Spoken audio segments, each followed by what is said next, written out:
पिता की संपत्ति पर कब्जा। मम्मी की मृत्यु के बाद पिताजी बहुत अकेले हो गए थे। रिया के साथ रोहन मेरठ पहुंचा। 13वीं के बाद बच्चों का स्कूल और अपने बैंक आदि की बात कहकर जाने की जुगत भिड़ाने लगा। पापा, आप भी हमारे साथ इंदौर चलिए। रिया ने कह तो दिया, लेकिन उसका दिल आधा था। इंदौर में उनका 3 कमरों का फ्लैट था। उस पर पापा को भी रखना एक समस्या थी। मैं इस घर को छोड़कर कहीं नहीं जाऊंगा। पापा ने जब अपना अंतिम फैसला सुनाया तब उनकी जान में जान आई। लेकिन पापा तो अस्वस्थ हैं, वे अकेले कैसे रहेंगे? रिया के प्रश्न ने रोहन को कुछ सोचने पर विवश कर दिया। उसे ननिहाल की सीता मौसी की याद आई, जो विधवा थी। उनकी लड़की थी, किंतु ससुराल वालों ने घर से निकाल दिया। आप चाय नाश्ता बनाएंगे, खाना बनाएंगे, मेहरी बाकी झाड़ू पोछा बर्तन कर लेगी। पगार कितनी लेगी? रिया ने पूछा। मौसी भी कह रही है कि पगार पूछकर शर्मिंदा भी कर रही है। हम माँ बेटी का खाना रहने का ठौर मिल गया, और क्या चाहिए? जो आपकी इच्छा हो दे दीजिएगा। रिया चुप हो गई। बात में जितने में कम से कम हो उतना अच्छा। रोहन के चेहरे पर भी संतोष था। उसका कर्तव्य था पापा की सेवा करना, किंतु असमर्थ था। अब कोई मामूली रकम में उस कर्तव्य की भरपाई कर रहा था। पापा गमगीन थे। एक तो पत्नी का शोक, ऊपर से बेटा बहू बच्चे सब जा रहे थे। रिया ने धीरे से रोहन के कान में कहा, मम्मी की अलमारियों में साड़ी हैं, जेवर व दूसरे कीमती सामान रखे हैं। पापा अब अकेले हैं, घर में बाहर के लोग भी रहेंगे, इसलिए हमें उस चाबी को ले लेना चाहिए। पापा अलमारी की चाबी कभी नहीं देंगे। अचानक तुम्हें जेवर कपड़ों की चिंता क्यों होने लगी? धैर्य रखो, सब तुम्हें ही मिलेगा, रोहन मुस्कुराकर बोला। बीच बीच में आने की बात कहकर रोहन रिया इंदौर रवाना हो गए। इंदौर में वे पापा घर, अलमारी, बैंक के रुपए, प्रॉपर्टी की बात करते रहते। उन्हें चिंता होती। चिंताग्रस्त होकर वे फिर मेरठ रवाना हो गए। लगभग 1.5 महीने में यह उनकी दूसरी यात्रा थी। घर के बाहर लॉन साफ सुथरा था। सारे पौधों में पानी डाला गया था। कई नए पौधे भी लगाए गए थे। दरवाज़ा खुलने पर मौसी ने मुस्कुराते हुए स्वागत किया। आइए, आपका फ़ोन मिला था। कुछ ही देर में मिठाई पानी लिए फिर हाजिर हुई। पूरा घर साफ सुथरा व्यवस्थित था।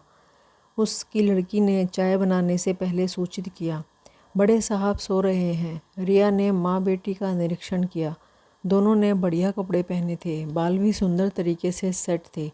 मौसी ने चूड़ियाँ, टॉप्स के साथ बिंदी वगैरह भी लगाई हुई थी। तुम्हारी मौसी की तो कायाकल्प ही हो गया, रचित फुसफुसाया।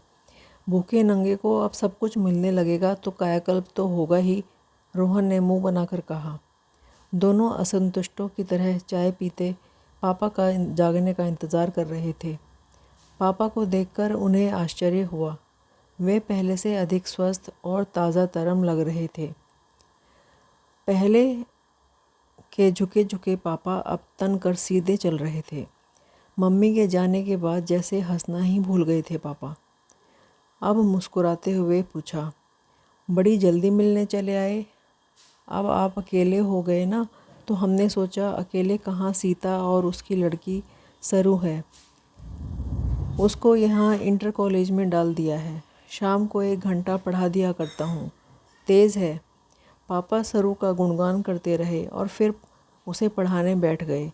सीता मौसी अब सबके लिए चाय नाश्ते के बाद रात के खाने में जुट गई। सब कुछ ठीक चल रहा था, किंतु रोहन, रिया असंतुष्ट मुख मुद्रा में बैठे थे। वे पापा के किसी काम नहीं आ पा रहे थे और अब उनको इसकी कोई ज़रूरत भी नहीं थी।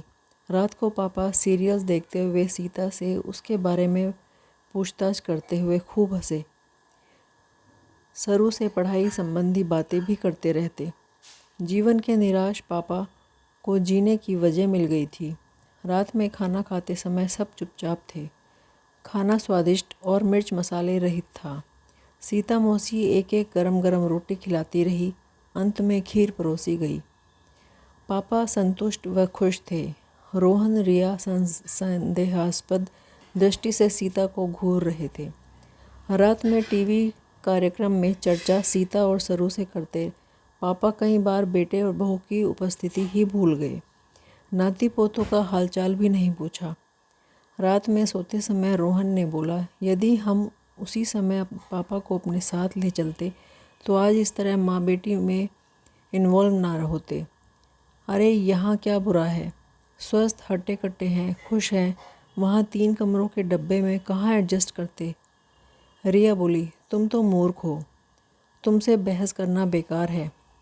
अब मामला हमारे हाथ से निकल रहा है, तुम ही बात करके बात बढ़ानी होगी। बात क्या बढ़ाओगे? अरे तुम ही ना कहती थी इस बंगले को बेचकर इंदौर में अपना एक फ्लैट के रूप में शानदार फ्लैट बनाओगी और बाकी रुपए बच्चों के नाम फिक्स कर दोगी। हाँ हाँ, लेकिन अब यह संभव कहाँ है। अब पापा दिन प्रतिदिन स्वस्थ होते जा रहे हैं, उनकी मृत्यु की प्रतीक्षा में तो हमारी उम्र बीत जाएगी। उन्हें इंदौर ले चलते हैं, जैसा तुम उचित समझो, मैं एडजस्ट कर लूँगी। रिया बोली। उसे सास की अलमारी की भी चिंता थी, जिसमें कीमती गहने और अन्य सामान रखे थे।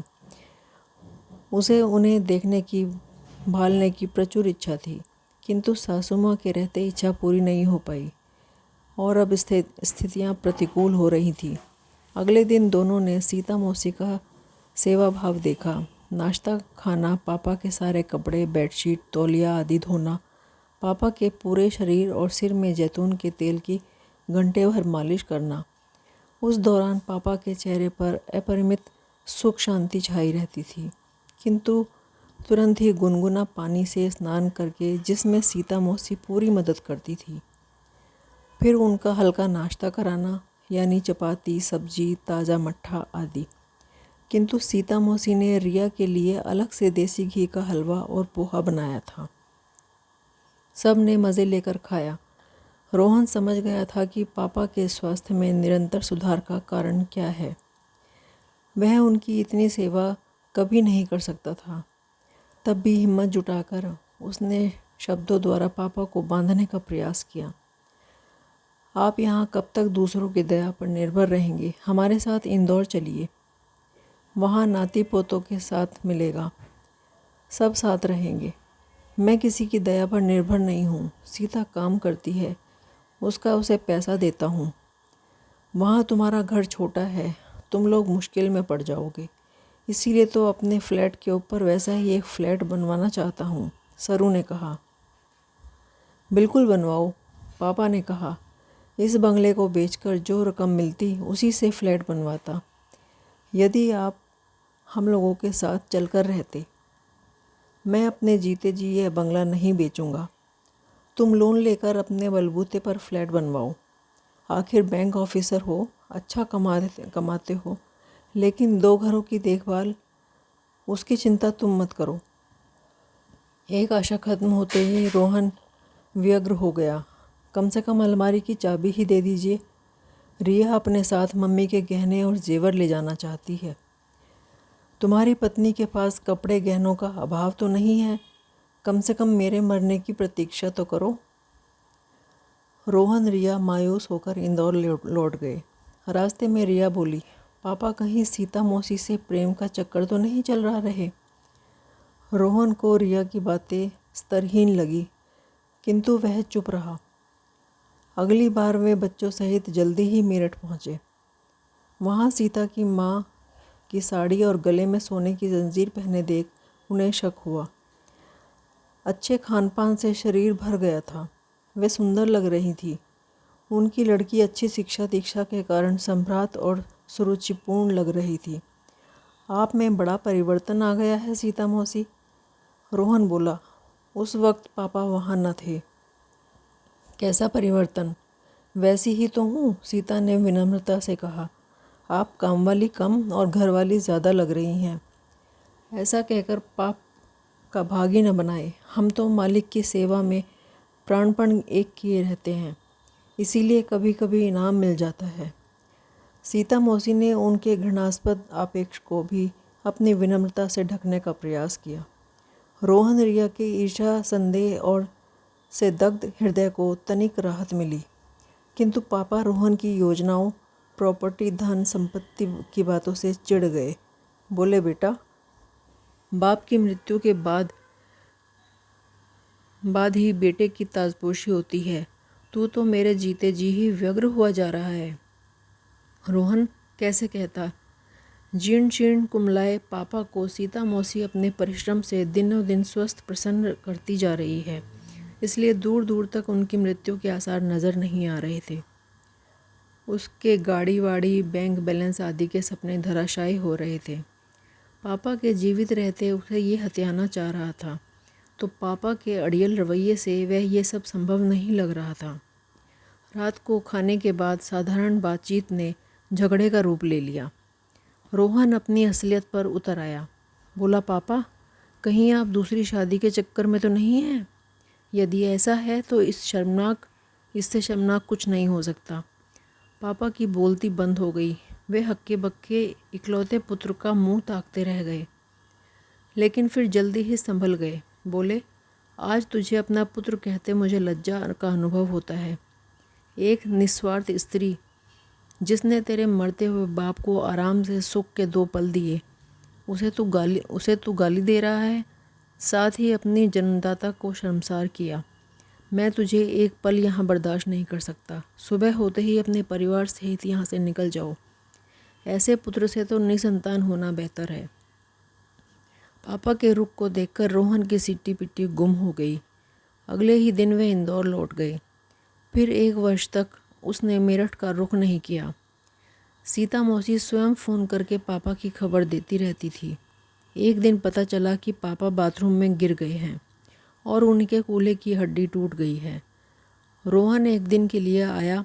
अवश्य ही कूल्हे की हड्डी के ऑपरेशन के कारण उन्हें हाई डोज एनेस्थीसिया दी गई, इसलिए पापा से भेंट नहीं हुई। ऑपरेशन के बाद रोहन अगले ही दिन लौट गया।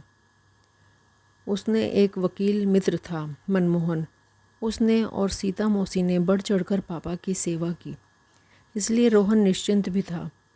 किंतु मनमोहन पापा की प्रॉपर्टी और धन की देखभाल करता था, इसलिए रोहन उसके संपर्क बनाए रखता था।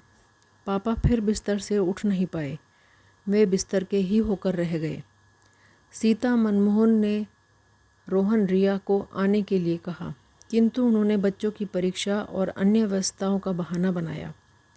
अंत में उन्हें पापा की मृत्यु का समाचार मिला और रोहन पत्नी और बच्चों सहित तुरंत मेरठ पहुंच गया। वहां पिता के निसंदिग्ध शरीर को देखकर उसकी आंखों में आंसू नहीं आए। लोग सीता मौसी की बहुत प्रशंसा कर रहे थे। उसने जितनी पापा की सेवा की वह घर का सदस्य भी नहीं कर सकता था। किंतु रोहन कुछ सुन नहीं रहा था। एक अजीब सा भाव उसके मन मस्तिष्क में और शरीर में छाया हुआ था।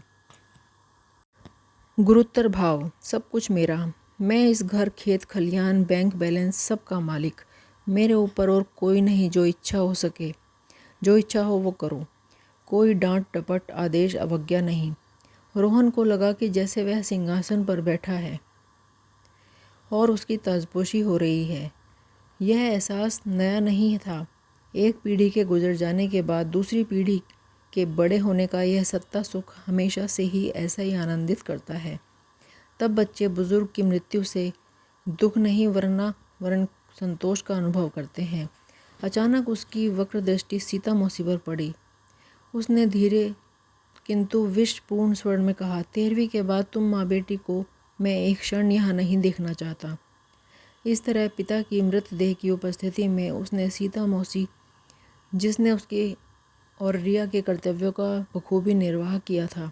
मनमोहन ने कुछ बोलने का प्रयास किया, किंतु उसने इशारों से उसे चुप करवा दिया। वह अंतिम संस्कार के पूर्व किसी भी प्रकार का तमाशा नहीं चाहता था। सीता चुपचाप रोती रही। अंतिम संस्कार के बाद रोहन की महत्ता जैसे और बढ़ गई। पिता को मुखाग्नि देकर वह समाज के संभ्रांत लोगों के बीच बैठा दीन दुनिया की बातें कर रहा था। उनके जाते ही उसके भीतर शांत बैठा परिवार का मुखिया फिर जाग गया।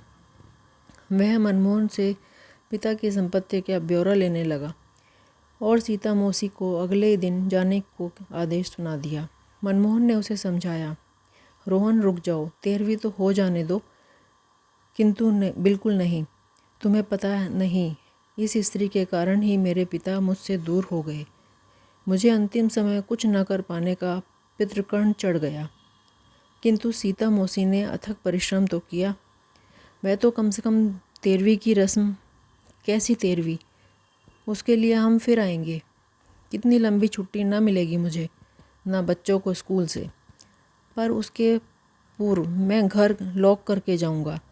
लॉकर से गहने निकलवा लूँगा, रुपए अपने खाते में ट्रांसफ़र करवा लूँगा, घर अलमारी के कीमती सामान ठिकाने लगा दूँगा। किंतु तुम ऐसा नहीं कर सकते। अच्छा, भला मुझे कौन रोकेगा? तुम्हारे पिता की वसीयत। उन्होंने 13वीं के दिन मुझे ये वसीयत पढ़ने को कहा था, किंतु तुम्हारी जल्दबाजी के कारण मुझे आज ही तुमको ये बताना पड़ेगा। यह घर वे सीता मौसी के नाम कर गए हैं। बैंक में रुपयों का 50% वे किसी अनाथाश्रम को दे गए हैं और बाकी 50% तुम्हारे बच्चों के नाम कर गए हैं, जो उन्हें बालिग होने पर मिलेगा। अलमारी और लॉकर के जेवर वे तुम्हारी पत्नी को देकर गए हैं। रोहन के पैरों की तले की ज़मीन खिसक गई। वे विस्मक होकर मुंह खोले मनमोहन को ताकता रहा। स्त्री पुरुष का केवल एक ही रिश्ता नहीं होता। तुमने उन पर, एक वृद्ध व्यक्ति पर चरित्रहीनता का आपेक्ष लगाकर अंतिम समय उन्हें बहुत कष्ट पहुंचाया, जिस पर तुम्हें पश्चाताप करना होगा। मनमोहन ने अपनी वाणी को विराम दिया और उसने हकीकत से देखते हुए चला गया। सिसक सिसक कर रोती सीता के सामने आंखें उठाने की हिम्मत नहीं हो रही थी रोहन की। वैसे ही सिर झुकाए बैठा रहा।